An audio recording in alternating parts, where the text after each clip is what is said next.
তোমরা কি জানো দ্বিতীয় বিশ্বযুদ্ধের পরবর্তীকালে ঘটে যাওয়া বেশ কিছু ঘটনা তৃতীয় বিশ্বযুদ্ধের সম্ভাবনাকে অনেক অংশ বাড়িয়েছিল। সময়টা ছিল 1947।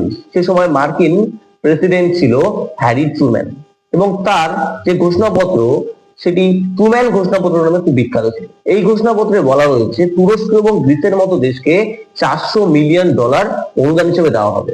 এর পাশাপাশি ইউরোপের আর্থিক অবস্থাকে উন্নত করার জন্য আর্থিক অনুদানের কথাও বলা হয় এবং সাম্যবাদী শক্তির হাত থেকে রক্ষা করার জন্য বড় ভাই হিসাবে থাকবে মার্কিন যুক্তরাষ্ট্র, এটিও কিন্তু বলা হয়েছিল।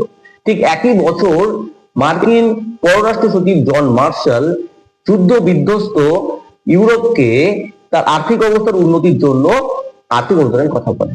এমন পরিস্থিতিতে সোভিয়েত ইউনিয়ন সাম্যবাদী দেশগুলোকে একত্রিত করার জন্য গড়ে তোলে কমিনফর্ম, কমিউনিস্ট ইনফরমেশন ব্যুরো।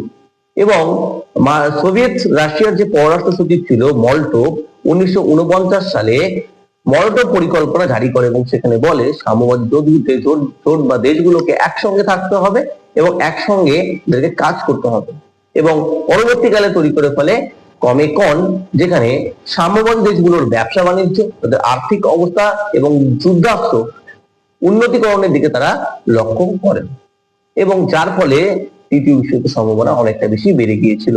কারণ রাশিয়ার নেতৃত্বে গড়ে উঠেছিল একটি সামরিক শক্তিজোট যার নাম ওয়ারেস চুক্তি।